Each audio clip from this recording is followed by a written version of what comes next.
கிறிஸ்துவில் அன்பானவர்களே, இயேசு கிறிஸ்துவின் நாமத்தில் உங்களை நான் வாழ்த்துகிறேன். கர்த்தர் உங்களை ஆசீர்வதிப்பார்.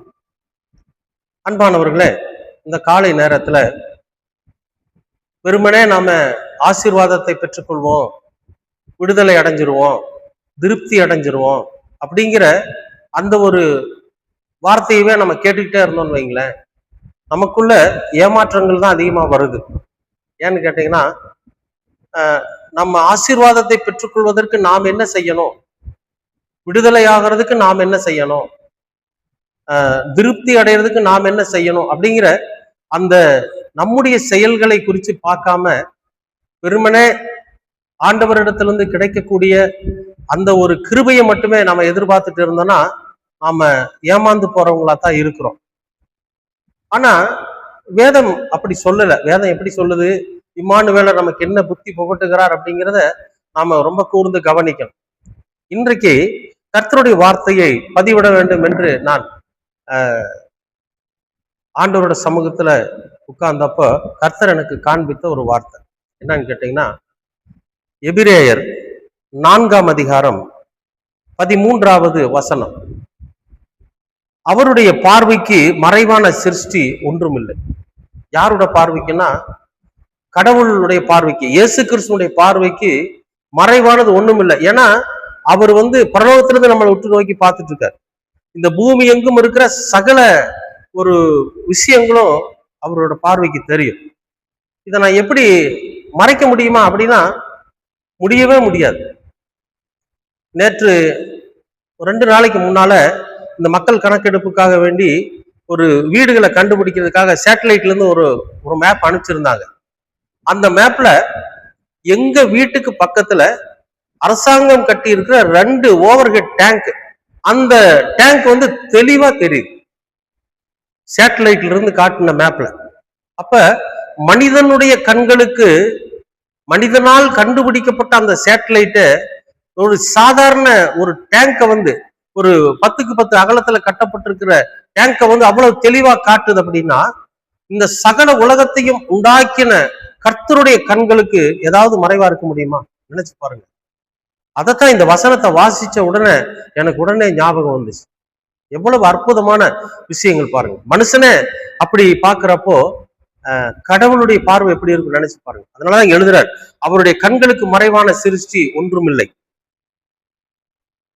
சகலமும் அவருடைய கண்களுக்கு முன்பாக நிர்வாணமாயும் வெளியரங்கமாயும் இருக்கிறது, அவருக்கே நாம் கணக்கு ஒப்புவிக்க வேண்டும்.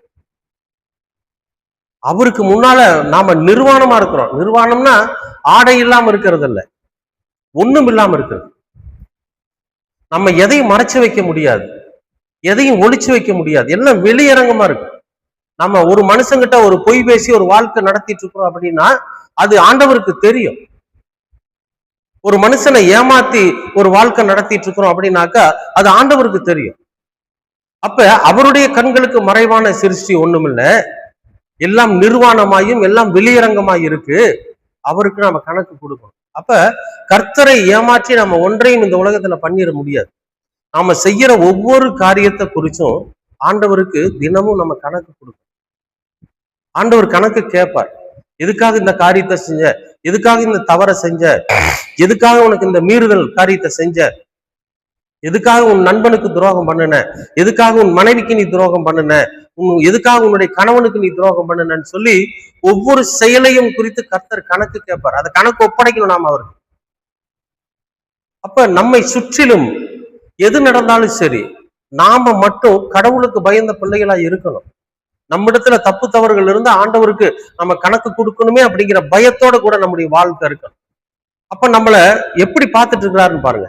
மனிதனுடைய கண்டுபிடிப்புகளை ஏதாவது ஒரு மூலையில இருக்கக்கூடிய சாதாரண ஒரு விஷயத்தையே கண்டுபிடிக்குதுன்னா அப்ப இந்த உலகத்தையே உண்டாக்குன, சர்வத்தையும் சிருஷ்டித்த அந்த கடவுளுடைய கண்கள் எப்படி இருக்கும்? அதனாலதான் எழுதுறாரு, அவருடைய கண்களுக்கு மறைவான சிருஷ்டி ஒன்றுமில்லை, எல்லாம் நிர்வாணமாயும் வெளியரங்கமாயும் இருக்கிறது, அவருக்கு நம்ம கணக்கு கொடுக்கணும். அன்பானவர்களே, ஆசீர்வாதத்தை நம்ம பெற்றுக்கொள்ளணும்னா நம்ம ஆண்டவருக்கு தெரியாம ஒரு காரியத்தை செய்ய போறோம் அப்படிங்கிற உணர்வு நமக்குள்ள வந்துடக்கூடாது.